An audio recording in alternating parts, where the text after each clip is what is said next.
Bem, boa noite, galera. Aqui é a Fernanda, né, diretora de comunicação da Fefarge. Vamos para mais uma live hoje. Hoje o nosso tema é com Patrick Monteiro, a respeito do que fazer durante a pandemia. Só esperando ele entrar. Meio lento. Será que a gente vai ter aquele problema de delay hoje? Não?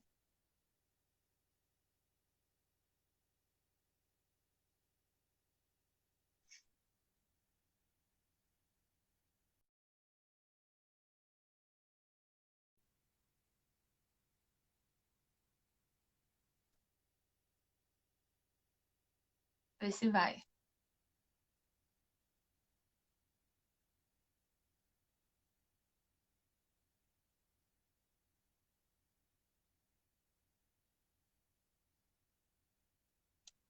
Estranho. Aí, agora foi. Oi, Fê.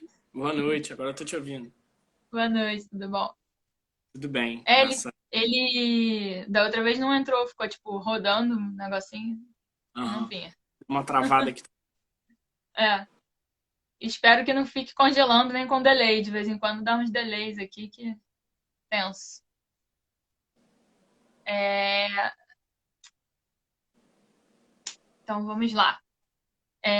Já me apresentei aí pra galera. Bem, esse é o Patrick Monteiro, que está com a gente aqui hoje. Vamos falar um pouco de exercícios e sobre essa questão, né, que está pegando a gente agora, que é a pandemia, e o que a gente pode fazer para amenizar, né, a situação. Exato. Então, primeiro a gente vai para a apresentação. Queria que você é personal trainer e preparador físico, né, do Vasco Almirante.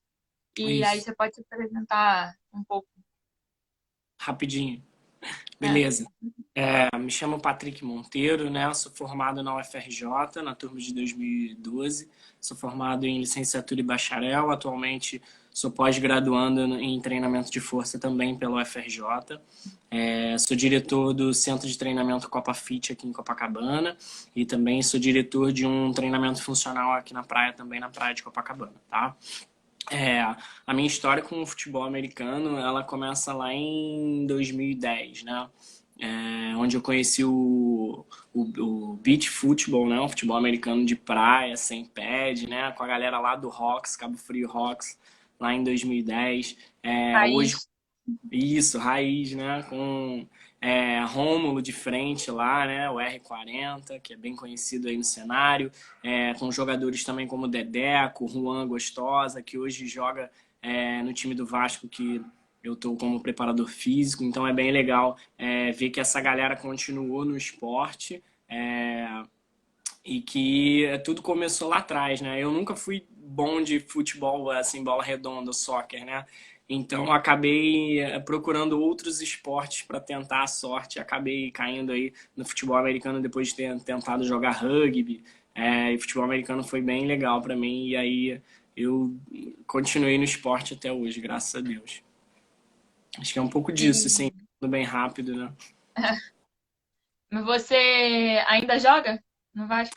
Então, no final de 2018, quando eu me mudei para cá, para a cidade do Rio, né? Eu morei até 10 anos aqui, me mudei para o interior do Rio, para a cidade de Cabo Frio, região dos Lagos. Cresci lá até me formar no ensino médio, foi quando eu conheci o futebol americano lá no Rocks. E aí eu passei para a Faculdade Federal, acabei me mudando de volta aqui para Copacabana, aqui no Rio. Então, eu passei a jogar pelo Piratas de Copacabana aqui, procurei um time perto da minha casa e o time era o time do Piratas, foi muito bem recebido. A galera também bem raiz aqui, um time bem antigo, tradicional. E aí eu joguei de 2012 até 2018, quando a gente estava fazendo um projeto para ir para grama, né? Os times de areia, eles por enquanto suspenderam as atividades, né? Não tem mais Carioca Ball, que era o campeonato. Não, os times paralisaram e alguns deles foram para grama, né? A gente tem o Reptiles, que foi um dos primeiros também, né? Que foi para grama. Então, nessa transição, eu acabei indo parar no Vasco porque o coach Barandas me viu treinando, achou que eu tinha bons atributos ali de velocidade, né, para jogar na posição que eu jogava, que era de defensive back, tanto de corner quanto de free safety.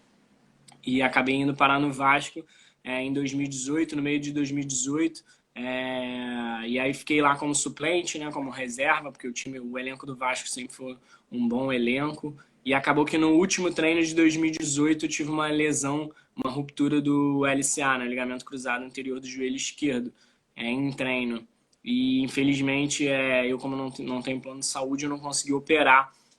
Mas como eu amo muito o futebol americano e já estava formado em educação física, eu acabei conversando com o coach Barandas e não me distanciei nem do esporte nem do Vasco. Então acabou aí sofrendo essa transformação de posição, né? Fui, vamos dizer assim, entre aspas, promovido, né? Saí de É. jogador da CT e continuei perto ali do elenco, continuei perto do esporte que eu amo.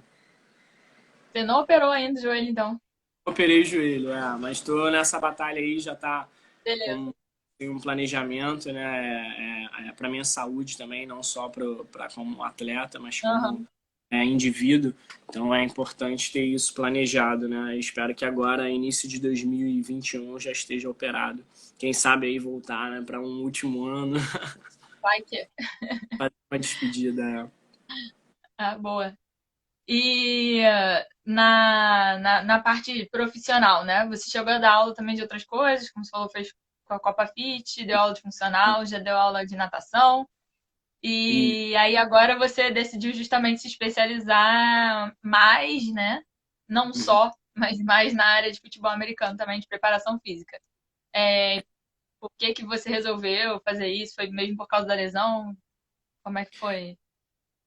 foi mais ou menos isso. Eu já contar um pouquinho da minha história dentro da educação física, né? Eu tenho um irmão que ele é deficiente auditivo, é, e lá atrás eu vi que eu tive que estudar Libras, né? Eu sou formado em Libras também, e eu tive que estudar na escola dele para aprender a falar Libras. E quando eu cheguei lá, eu assisti uma aula de educação física dele, da turma dele, na qual o professor ele não era formado em Libras. Então a comunicação entre professores e alunos era bizonha, assim.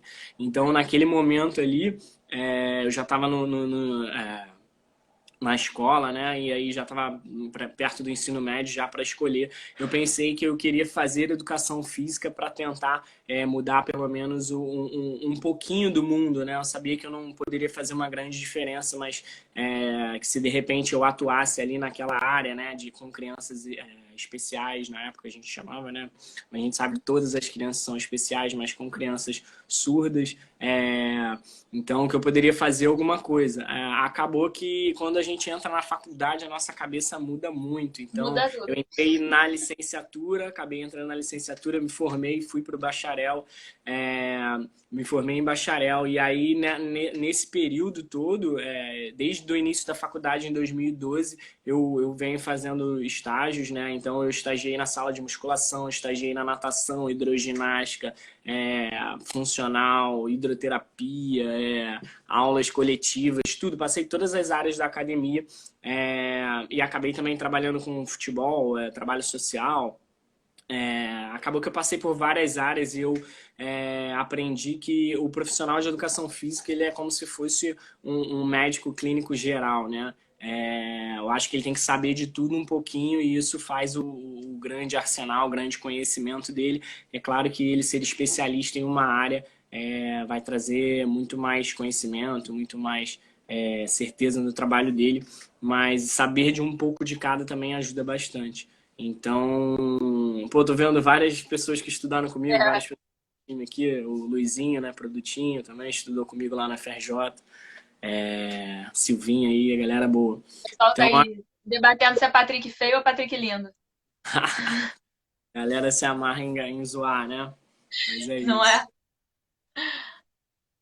Ah, Então, acho que é é, isso.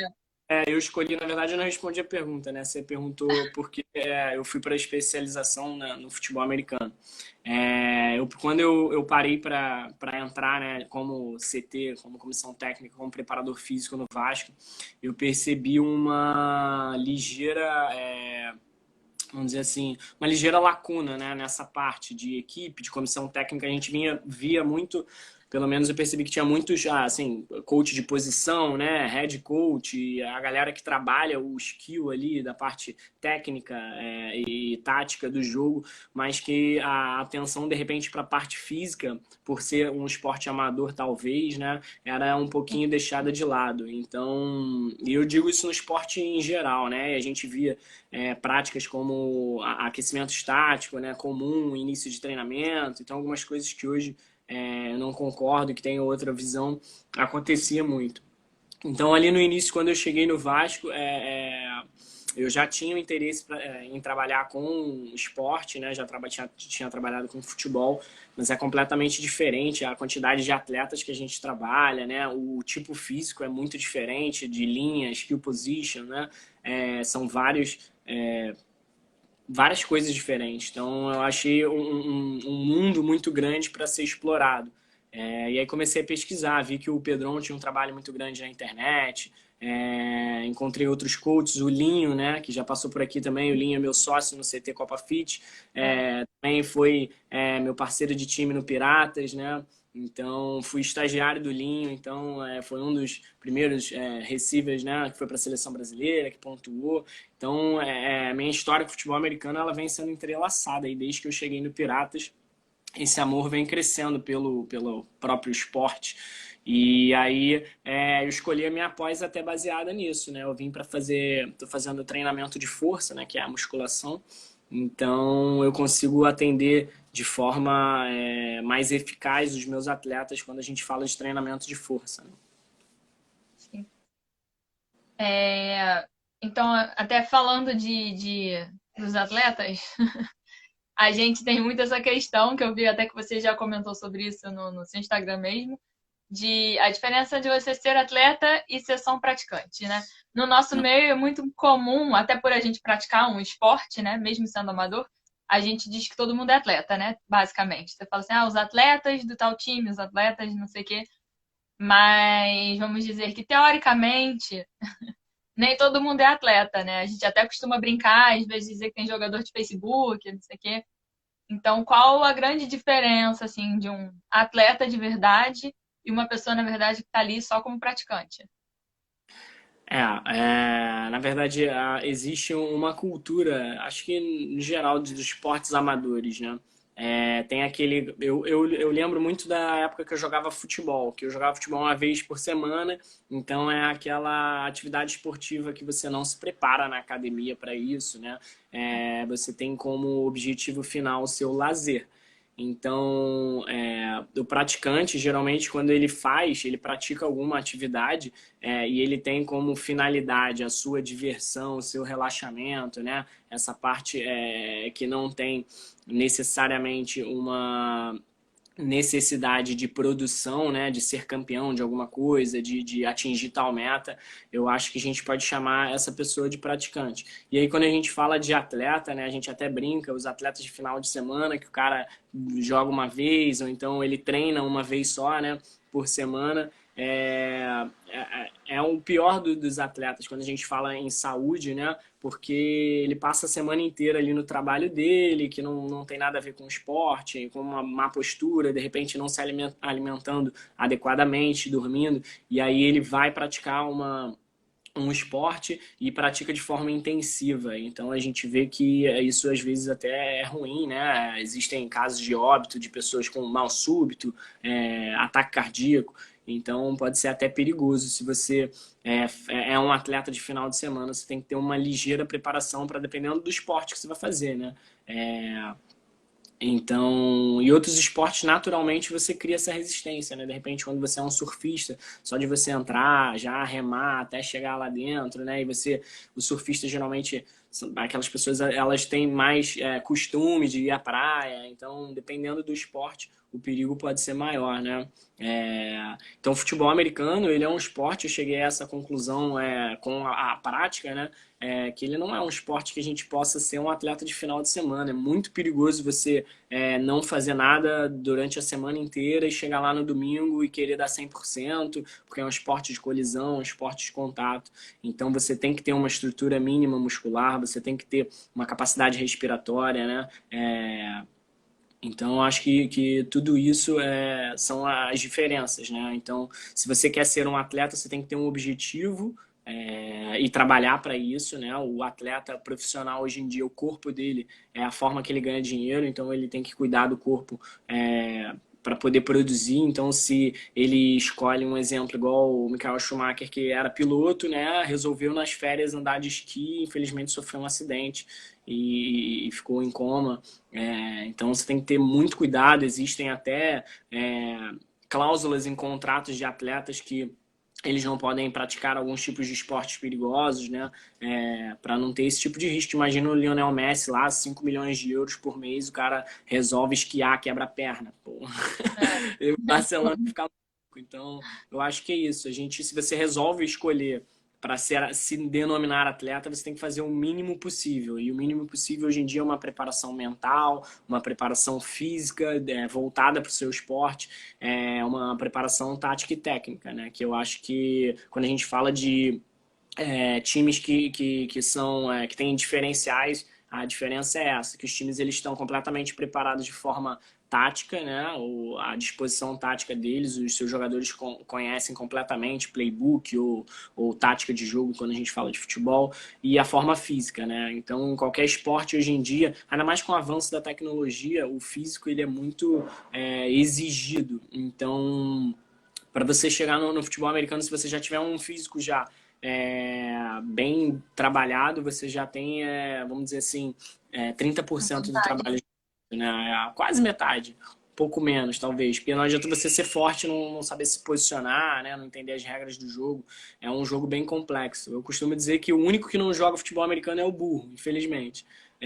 Porque são tantos técnicos e tantas coisas para fazer que não dá pra gente ficar gritando da lateral o que você tem que fazer. Mas fora isso, qualquer um pode jogar. É o esporte mais democrático que existe. Eu acho que é por isso que eu tenho tanto essa paixão, assim. É. Eu ia falar alguma coisa, esqueci. O mínimo que os atletas deveriam fazer, na verdade, a gente até costuma falar isso, né? Por ser um esporte amador, às vezes é complicado do próprio time ficar dando aquele treino todo dia, ou passar o treino. Muitas das estruturas são amadoras, né, também. Então, o mínimo que a gente fala até para os atletas, né, para se fazer, é fazer o por fora, né, que a gente chama. Você tem o treino todo domingo, mas, tipo, tem que fazer sua preparação física durante a semana, seja como for. Tipo, caminhada em volta do quarteirão não resolve, você tem que fazer uma preparação melhor. Mas é É, bem complicado.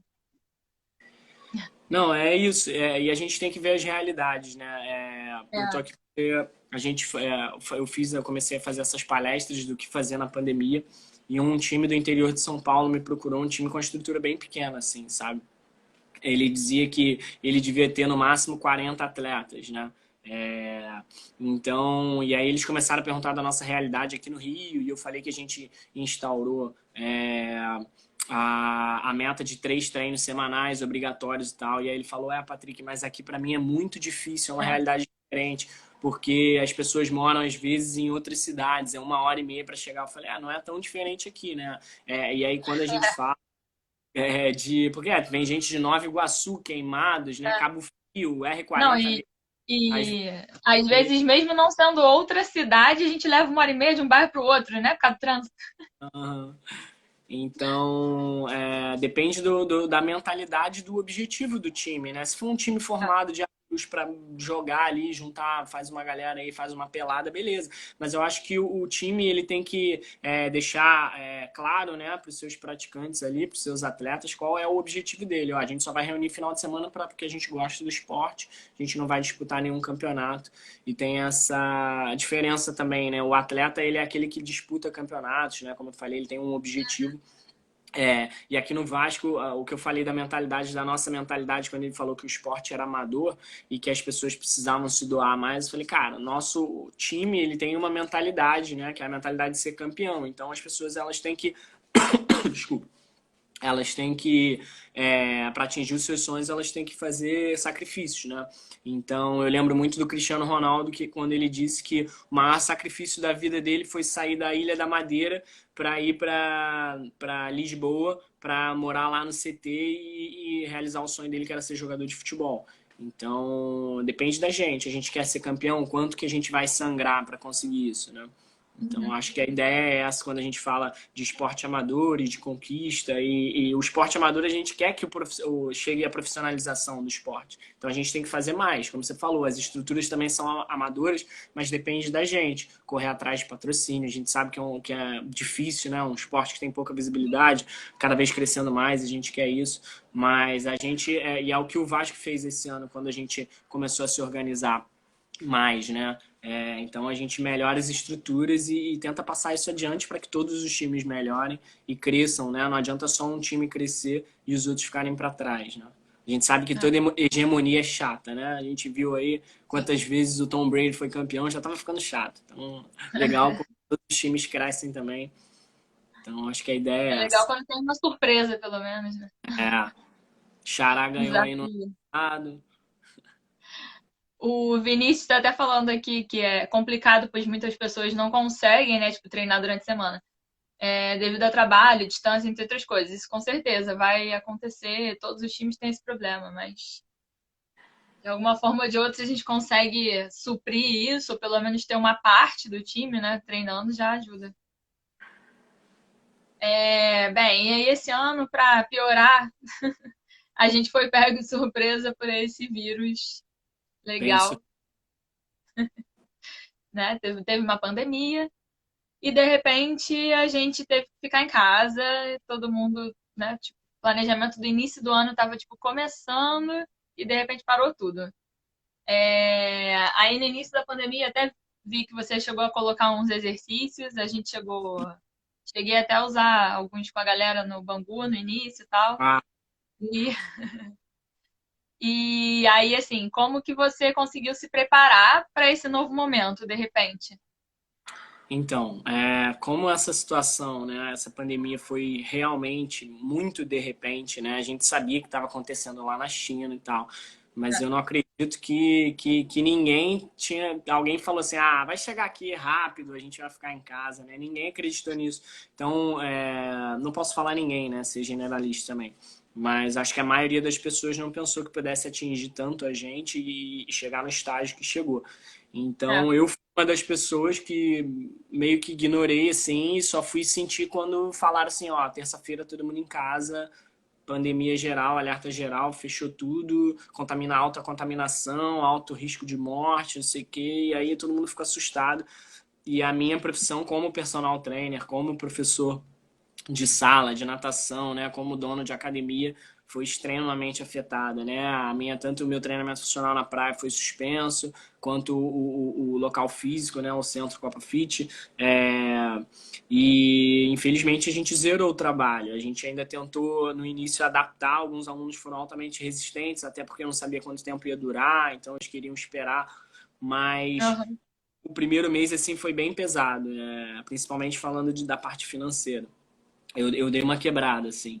E aí, mas a gente tem que se reinventar. Inclusive, nas apresentações que eu fiz, eu botei uma frase que eu acho que resume muito esse momento, que é a vida não é esperar a chuva passar, e sim aprender a dançar na chuva. Então, acho que foi isso que eu fiz, né? Com o mercado todo, a gente acaba que a gente está vivendo uma revolução, já vinha vivendo uma revolução digital, que tudo está sendo digitalizado, né? Tudo é online, pagamento, trabalho, e aí acabou que isso foi acelerado, né? é, Então a gente ficou preso em casa, ninguém mais podia ter contato social, então tudo que você tem que fazer da sua vida você vai fazer online. Hoje eu faço mercado online, foi uma coisa que eu descobri assim, que é vida, né? A gente que vive na correria, eu como personal, saio de um lugar, vou para outro, tudo aqui na Zona Sul para ficar mais perto, mas mesmo assim sai 6 da manhã, chega 11 horas da noite. Então a gente faz o mercado ali pelo celular, no Uber, em qualquer lugar, e ele já entrega na sua casa.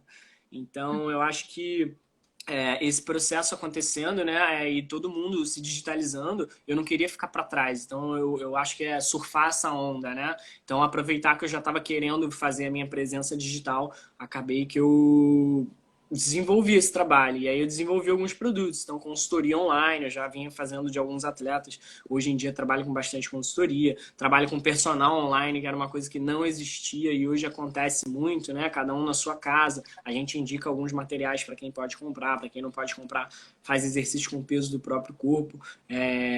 E nessa pandemia, fazer atividade física é muito importante, né? Para o sistema imunológico, para a ansiedade, depressão, qualidade do sono. Então, estresse. Então, a gente tem que se permanecer ativo, né? E aí foi isso. Eu me adaptei e consegui. Então, no início, nos 2 primeiros meses foram os meus piores meses falando de renda. E aí, graças a Deus, eu fui numa crescente agora. Eu consegui estabilizar e aí as coisas flexibilizaram. Aí eu não sei se eu volto para o É. físico, se eu fico no online. Estou nessa transformação ainda. Mas eu acho que é legal. Como eu falei, é uma revolução. A gente tem que se adaptar, né? E eu acho que é isso que eu fiz um pouquinho. A gente sofre porque é duro mudança, né? Qualquer coisa nova a gente sofre, mas a gente tem que se arriscar. E para mim deu certo, graças a Deus. Que bom. Muitas empresas aprenderam na marra mesmo, né? Tipo, como mudar assim da noite pro dia. E A gente, é, agora é essa situação complicada de volto, não volto pro físico e voltando ainda corre risco de parar de novo, então realmente tá a minha complicado. opinião sobre isso, como eu falei, né? A minha academia e o meu treinamento funcional, a gente ainda tem dois sócios diferentes. Um é Bom, o Lin no CT e o outro é um rapaz que desde estagiário comigo. E aí a gente decidiu na praia, mesmo que um local aberto, a gente ainda decidiu não voltar, né? Não se arriscar, porque ele mora com os pais e os irmãos, eu moro com a minha esposa. Então eu já tenho que voltar para os lugares que eu trabalho como professor, né? Ainda. Então eu já ponho em risco a minha família, porque eu tenho que trabalhar com rotação, rotatividade, né? Então são alunos com hora marcada, mas mesmo assim é, a gente não sabe o que aquele aluno fez no dia, para onde ele foi. A gente sabe que lá o medidor o termômetro não vai dizer se ele está com Covid, só diz se ele está com febre na hora. só confere. Então, a gente vê que indivíduos com sangue O têm maior probabilidade de serem assintomáticos. Então, são muitas coisas que a gente pode estar se arriscando ainda. Então, e se a gente falar de futebol americano, né? Que aí é que a gente É, volta àquele assunto. O cara que demora 1 hora e meia para chegar no treino. Ele não vai de carro, né? Não é o soccer que o cara tem seu motorista ou seu carro particular. É uma minoria que tem carro que vai para treino. Então, o cara exato. tem que pegar metrô, ônibus, né? 2, 3 conduções para chegar no treino, quantas pessoas ele teve contato, né? Na ida, na volta, mais a quantidade de pessoas no treino. Então eu considero muito arriscado ainda, por mais que eu tenha que voltar a trabalhar, né? É uma Uhum. obrigação. Mas a É, minha academia também eu tô adiando um pouquinho, claro que não dá para adiar muito, porque a gente paga aluguel, né? Tem todas essas questões burocráticas que têm que ser feitas, e então a gente está vendo a melhor forma, né? Tomando todas as atitudes, mas a gente espera que consiga abrir, né? Daqui a pouquinho, mas a gente está esperando, porque agora foi flexibilizado. Então a gente vamos ver se essa vai ter uma onda maior que vai vir depois dessa, ou se a gente consegue respirar e abrir com segurança. Essa é a ideia. e a galera mesmo cobra, né? Os alunos Cobra, cara, a já gente tá com estão uma querendo procura voltar. gigante. Eu converso com meu sócio e falo, cara, tá bizarro, mas a gente é É, isso, né? A posição dele, minha, família dele, né? Então ele tem neta pequena, o Linho, então não dá pra gente. Se a gente morasse sozinho, eu acho que a gente já teria voltado há muito tempo, sabe? Quando a gente é só é, nossa risco. Mas eu acho que a gente que mora com vó, pai, mãe, irmão, filho, é complicado a gente arriscar a vida dos outros, né? Então quando não depende sim, só da gente, a gente tem que pensar 2 vezes. com certeza. E aí, assim, motivado também por esse período de pandemia, né? Agora que nós já estamos a, sei lá, 40, uns 4 meses aí, não é nem 40, muito mais de 40 dias em casa, mesmo que já sendo liberados aos poucos, você começou a disponibilizar palestras para times Sim. os times que quisessem saber um pouco o que fazer né, agora durante esse período de pandemia. E aí eu queria que você passasse um pouco aqui para a galera, tanto atleta quanto time, exatamente o que fazer durante essa pseudo quarentena. Né? Muita gente flexibilizou antes do horário.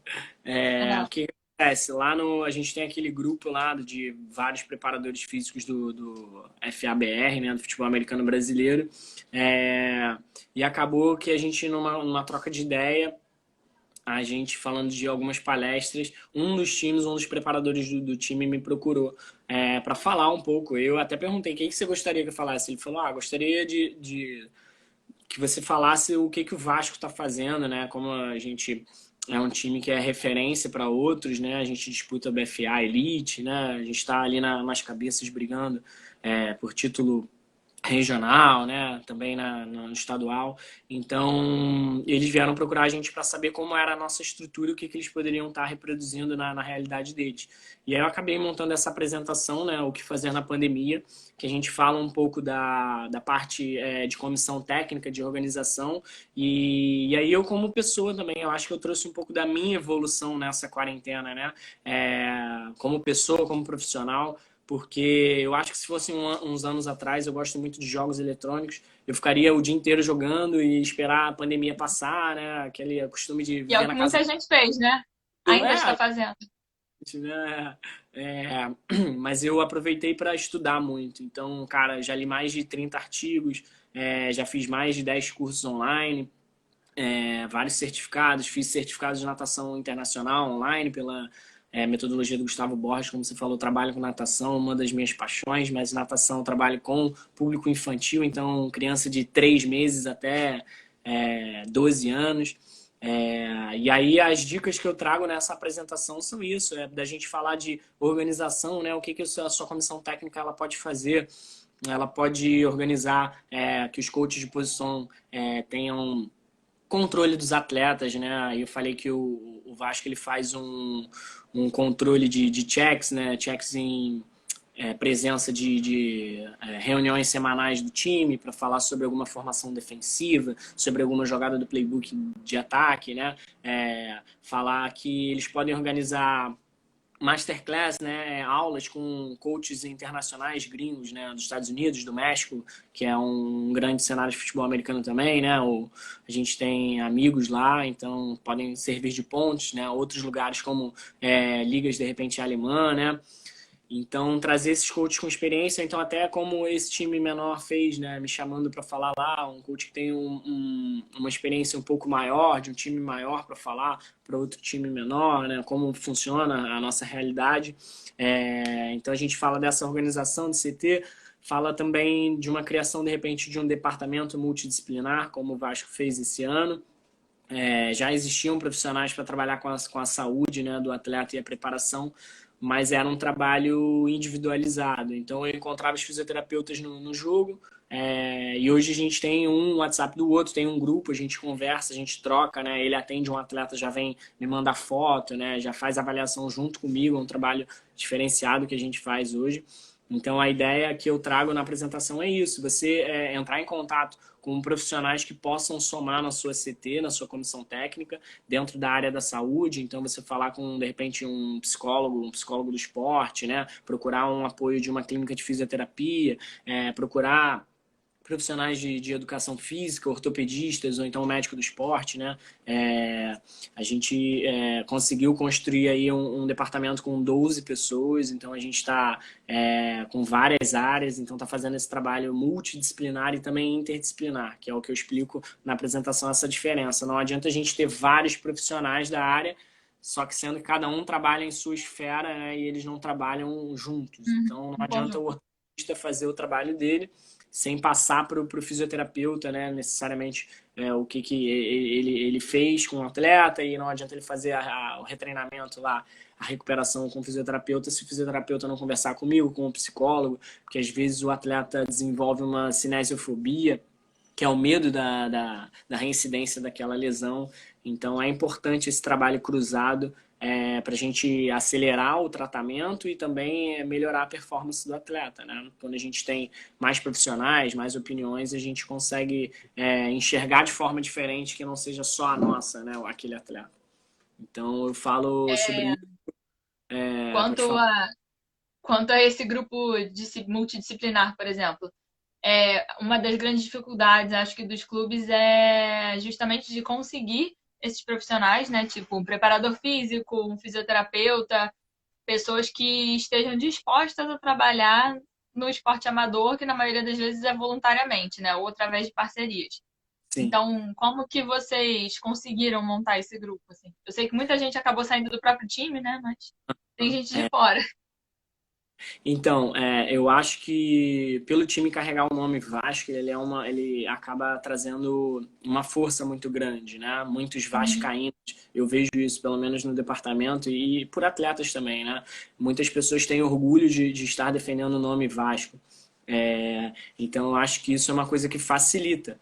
Mas quando os times forem fazer alguma coisa, né, abrir uma seletiva para esses profissionais, é interessante que você tente procurar em comunidades de futebol americano que não tenham só atletas, né? Ou então dar a chance para aquele. Eu sei que não é o melhor cenário, né? Mas já que a gente está num cenário, como a gente falou, a gente deve se adaptar a cada realidade, a nossa realidade ainda é amador, talvez seja interessante pegar um atleta, né, que seja estudante de educação física, estudante de psicologia, estudante de nutrição para ele dar essa ajuda. Claro que é importante salientar e frisar que um profissional formado é a melhor opção sempre, mas falando novamente de realidade, nem sempre as pessoas vão ter à disposição esse tipo de profissional.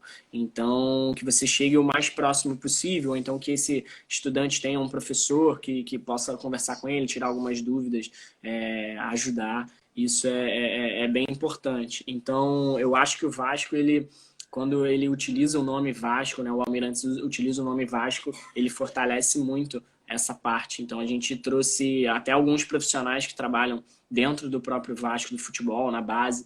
Então, isso facilitou. Mas muita gente também veio de fora, né? Eu, por exemplo, não sou vascaíno, mas dentro do futebol americano sou.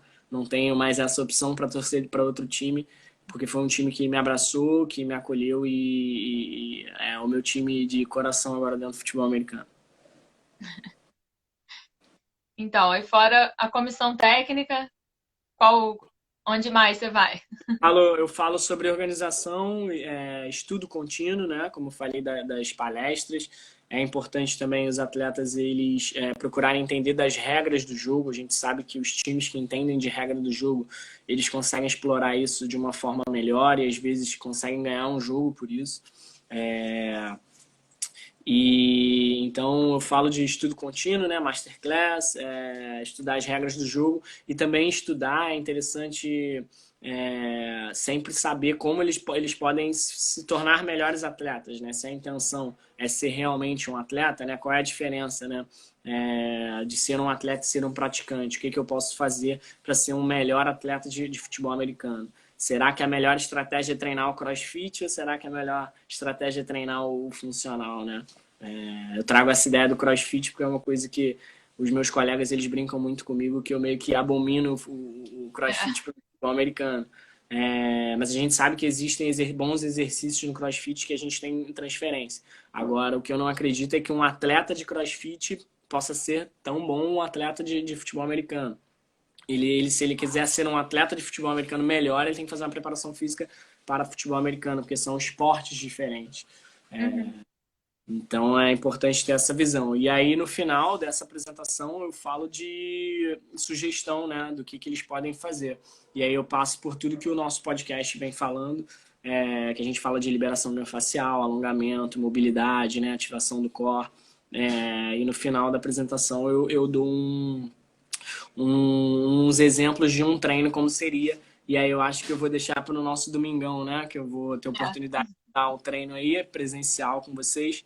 Então, domingo a gente vai fazer um pouquinho do que eu faço com os atletas aí. Hoje tem treino daqui a pouco com a galera, inclusive. Domingo a gente bota em prática o que a gente está falando hoje. Beleza, você vai treinar com a gente? Boa, sempre. Demorou.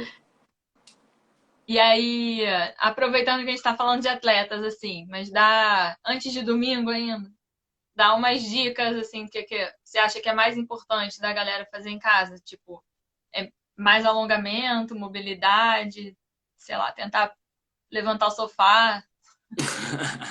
A gente tem até que tomar cuidado com esses exercícios aí, você É, falou, mas tem muita gente que tem força para isso, né? E seria até, às vezes, fácil, mas a gente tem que tomar cuidado aham. com as que a gente faz em casa.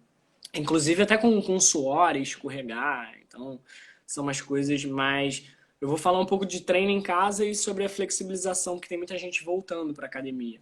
Então, eu acho que o treino em casa, depois de 2, 3 semanas, 4 semanas, dependendo da progressão de exercício, dos exercícios que você esteja fazendo, seu corpo ele se adapta muito rápido, né? O ser humano ele é extremamente adaptável.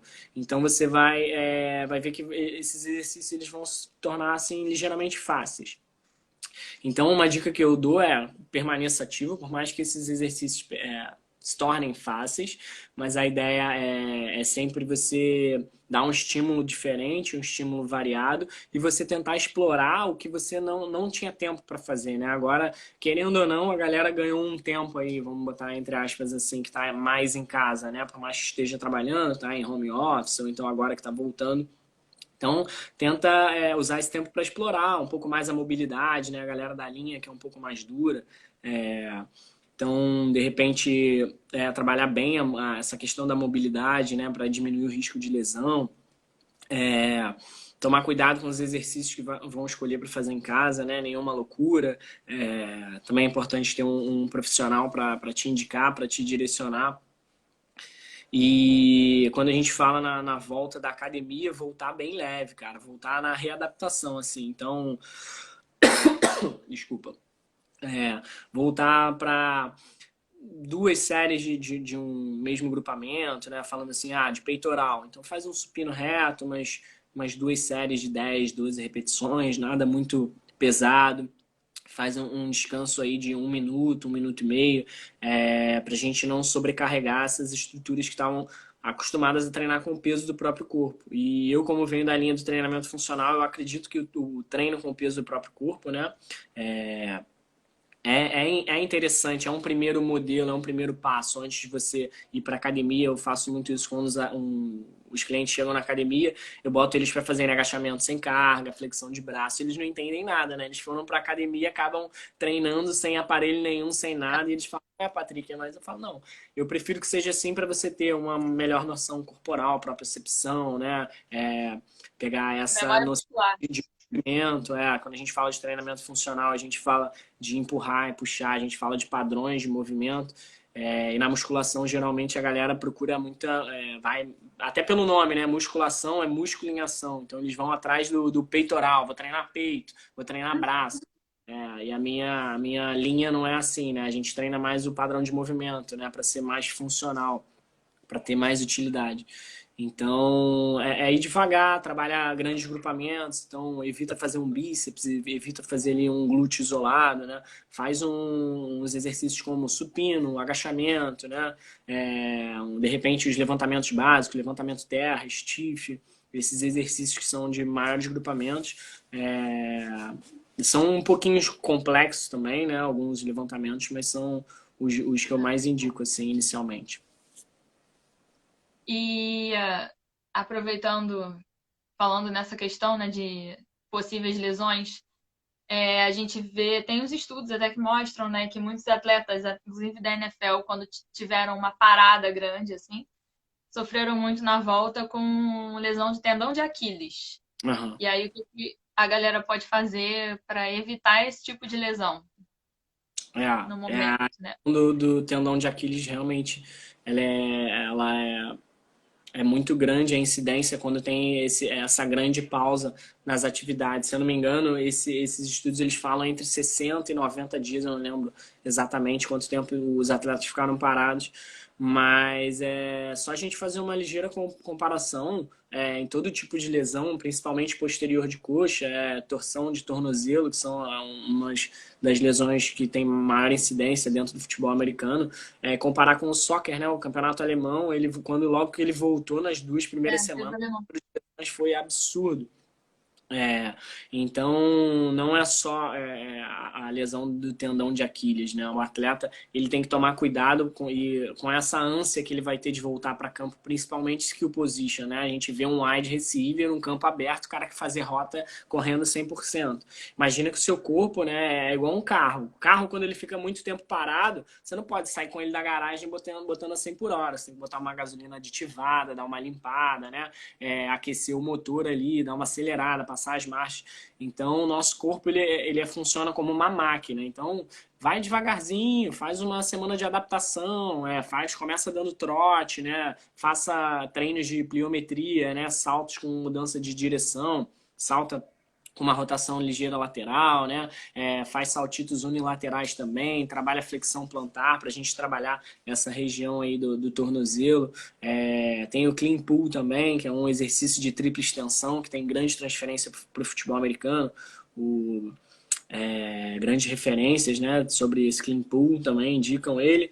Então é interessante fazer esses exercícios que tenham, né? Agachamento com saltito. Acho que no domingo a gente vai fazer alguma coisa parecida para a gente já preparar essa articulação para voltar, né?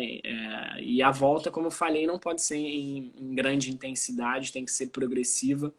Assim como a volta à academia, a volta ao campo é a mesma coisa. Então, evitar grandes tiros, evitar grandes intensidades para que esse risco seja menor, né? Não tem como a gente evitar se você tiver uma grande disposição a essa lesão. Mas que você pode fazer esses exercícios para diminuir o risco é interessante. A Mandy perguntou aqui, cada posição tem um treino específico? Então, a gente sabe que cada posição tem uma ligeira demanda, né? Mas a gente não tem grandes diferenças. A gente tem alguns exercícios que são, vamos dizer assim, mais indicados para as posições. Eu costumo dizer que o meu atleta de futebol americano ele não treina bíceps, né? Bíceps é extremamente, como é que a gente fala? Por beleza, por estética, né? Então, mas quando você fala de um running back ele segura a bola ali com uma flexão de cotovelo. Então, ele tem que ter um bíceps fortalecido para fazer essa prensa da bola. Então, dependendo da posição, a gente vai ter um ou outro exercício que diferencie, né? É importante os DBs, né, os defensivos backs, fazerem exercícios com potência para posterior de coxa devido ao back pedal. Então, algumas coisas a gente diferencia, mas a base do treino são os exercícios de base mesmo e de padrão de movimento, levantar, agachar, empurrar, puxar, trabalhar o core de forma dinâmica, né, para ter grande transferência para o jogo. Acho que a ideia total é essa. E nunca tentar reproduzir um movimento esportivo dentro da academia. A gente vê, às vezes, isso acontecendo. Um QB, por exemplo, fazendo movimentação de ombro, de lançamento com uma mad ball de 3, 6 quilos. É loucura, né? Ele pode estar ali machucando o punho, cotovelo, ombro. Então, a ideia é que você faça os exercícios que foram desenvolvidos, né, em exercícios mesmo, e que esses exercícios, de alguma forma, eles vão ter a transferência para o futebol americano. Então, o profissional da área, por isso que eu venho estudando mais futebol americano, porque não é qualquer professor de sala de educação física, de musculação, que vai saber quais são os melhores exercícios, né? Às vezes ele A entende de especificidade, né? Exato, ele entende de hipertrofia, mas ele não entende da especificidade. E às vezes ele até pode assistir o futebol americano, mas tem uma grande diferença de quem já jogou também. Então, eu trago essa experiência de quem já jogou também, que eu acho que é interessante, né? Ter essa mescla de estar ali dentro do campo, de se preparar como atleta e hoje em dia eu preparar atletas. Então, é uma experiência bem diferente, assim, né? Quando você só treina, quando você faz parte de uma equipe. É. Então, a ideia é essa. E quais os riscos assim que a gente tem agora retornando, vamos dizer, para academia, né, para centros de treinamento que estejam abertos? Riscos assim em relação tanto ao ambiente, né, por conta de pandemia, quanto de lesão de repente. Cara, foi o que eu falei antes. Eu acho que o risco é que a gente vive nessa situação que é uma doença invisível. Não necessariamente quem está contaminado vai ter sintoma. Então, acho que a maior preocupação é essa, porque eu posso pegar a doença que está aí fora, não me sentir mal, não sentir nada, mas a minha esposa pegar de mim e ela ficar muito mal, internada, vir a falecer. Então, eu acho que a decisão, como eu falei também, é você se responsabilizar, saber das suas atitudes. Se você vai se arriscar para treinar lá fora, você tem que ver o quanto você está arriscando. E aí você tomar precauções para isso. Eu, por exemplo, eu levo meu uniforme do trabalho numa mochila, numa sacola. Chego lá, troco toda a minha roupa, faço a higienização de mão, tudo que estava exposto na roupa que eu estava vestindo, né? E aí troco o uniforme, boto o uniforme do trabalho, me higienizo de novo para entrar na sala. E aí fico na sala, não tenho contato com o aluno, né? Fico a 1,5 metro de distância. Então é cumprir as exigências, né? Se você vai treinar, é importante que você leve mais que uma máscara. A gente sabe que a exposição, né, ao treinamento, você tem que ter aí pelo menos a troca de máscara a cada meia hora. Então é interessante que você tenha mais de uma máscara, porque as gotículas vão ficando acumuladas. Então é interessante que mantenha o distanciamento ainda, 1,5 metro, 2 metros. Procurar não ficar mais de 30 minutos, 40 minutos na academia, né, para não aumentar a exposição. E é isso, ser cuidadoso, tá na rua, tenta não tocar no rosto, nos olhos, no nariz, em nenhum lugar que tenha mucosa, né, não tocar na máscara, isso é muito importante, coisa que muita gente não fala, né, você não tem que evitar esse toque de máscara. Então, acho que é isso, né? E aí, falando de volta aos treinos em campo, como eu falei antes também, ir com calma, né? Não dá para ir com muita sede ao pote para a gente não se machucar, senão você vai postergar a volta, não pela pandemia, mas sim pela lesão ali, pela sede ao pote. Então, pensar, tentar ir com calma. A gente vai ter tempo agora, né? Todas as competições estão paradas, suspensas, pelo menos dentro do futebol americano. E eu acho que é a decisão correta agora. Os times também, a gente não está querendo expor nenhum atleta na família de ninguém. Então, acho que podem voltar aos treinos individuais. Tem muita gente já iniciando treino, já vi aí vários vídeos da galera no aterro, a galera em campos abertos, mas que seja com precaução, né? Se você vai com o seu carro, quando voltar para casa, tenta tirar a roupa antes de entrar, não fala com ninguém, vai direto para o banho. Essas coisas que a gente tem ouvido por aí, que são as indicações. E é importante lembrar, né, que a gente vive numa situação que ela é uma crise mundial de saúde, acabou se tornando uma crise, pelo menos brasileira, financeira, né? E isso ainda, em cima, por tudo, assim, a gente ainda tem uma crise política. Então a gente tem que ficar atento ao que a gente está ouvindo, né? Se a gente está ouvindo os nossos políticos falarem ou se a gente está ouvindo as grandes organizações, os grandes órgãos de saúde estão falando. Então é isso que eu me baseio. Eu, como profissional da saúde, por mais que o meu prefeito tenha liberado aqui os acessos, eu vejo que a OMS está falando, né? A Organização Mundial da Saúde está falando. Será que é seguro realmente voltar? Então acho que essas são as reflexões que a gente tem que ter cuidado a quem a gente está ouvindo. Boa. E para finalizar, creio, porque já tem, acho que faltam uns 5 minutos só. O coach Pérez está perguntando aqui: hipertrofia vale? Tamanho é sinônimo de performance no FA? A gente sabe que não, né, cara? E nem sinônimo de força. Hipertrofia não tem nada a ver com quantidade de força. E isso eu acho que a gente vai deixar claro a partir da semana que vem, quando a gente falar de hipertrofia no nosso podcast, que sai toda quarta-feira. A gente libera um podcast do Almirante Football Science.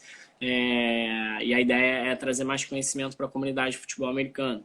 Esse primeiro momento, esse primeiro mês aí, a gente falou sobre métodos, ferramentas de aquecimento, e agora a gente vai falar sobre aumento da massa magra, né, que é conhecido como hipertrofia.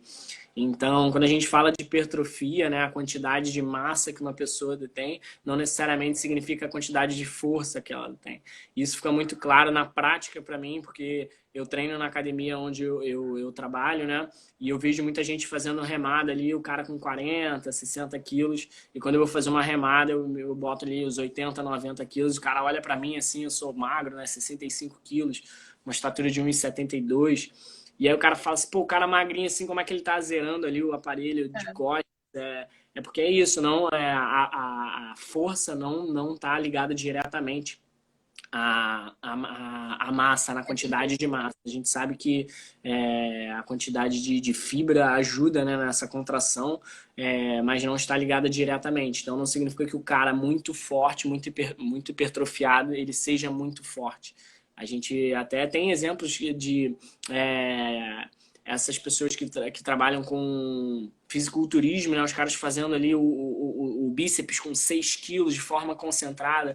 Então não é o peso que define, né, a performance, muito menos a quantidade de massa que esse atleta tem. Então é importante que ele faça, como a gente falou, o treinamento funcional, treinamento direcionado para a tarefa específica dele. E aí a gente vai ter uma performance melhor, né? Uma transferência melhor. Então, e às vezes até a quantidade de massa pode atrapalhar, né? Se ele tem exacerbada hipertrofia, isso pode diminuir, né? De repente, flexibilidade, mobilidade dele. Então, isso tem que ser visto também. Então, o excesso de massa magra também não é interessante. Acho que tudo que é excesso não é interessante, né? E aproveitando que você falou de funcional agora, até me veio a cabeça. Muita gente liga o treino funcional àquele treinozinho, sei lá, que você vê na areia, correndo Isso. em volta do cone, não sei o quê, mas funcional não necessariamente é isso, né? Então explica melhor o que é um treinamento funcional. Beleza, ótima pergunta, Fê. Recentemente eu fiz um post sobre isso, falando, explicando, tentando explicar um pouco sobre isso. E é até legal que o Linho tá aí, o Linho trabalha comigo com treinamento funcional. E aí as pessoas, quando você fala treinamento funcional, a galera acha que é isso, né? Plataforma instável, fazer exercício em cima da bola, conezinho Ah, colorido. Na verdade, não. Treinamento funcional é porque a gente trabalha nas funções das articulações, a gente trabalha com o objetivo do indivíduo. Então, se chega um advogado para mim que ele trabalha 8 horas sentado, né? Então ele tem uma necessidade. A gente tem que ver qual é o objetivo e qual é a necessidade desse indivíduo, falando de atletas ou clientes normais. E a necessidade do meu cliente é um fortalecimento de parede anterior da abdominal, parede posterior ali, eretores da espinha, porque ele passa muito tempo sentado. Então talvez uma ativação maior de glúteo, né? Porque ele acaba desenvolvendo o que a gente chama de glúteo preguiçoso, por passar muito tempo fazendo o esmagamento dessa musculatura. Então, o funcional, ele trabalha a função, como eu falei, a gente trabalha empurrar, puxar, né, padrão de movimento, a gente não vai trabalhar a musculatura. Quando você chega na academia normal, falar, hoje eu vou treinar bíceps, tríceps e pernas. Mas quando você chega no treinamento funcional, pelo menos no meu treinamento, a gente fala, hoje você vai treinar sentar e levantar, né? Agachar e levantar, você vai treinar empurrar e puxar, você vai treinar o core antirrotacional.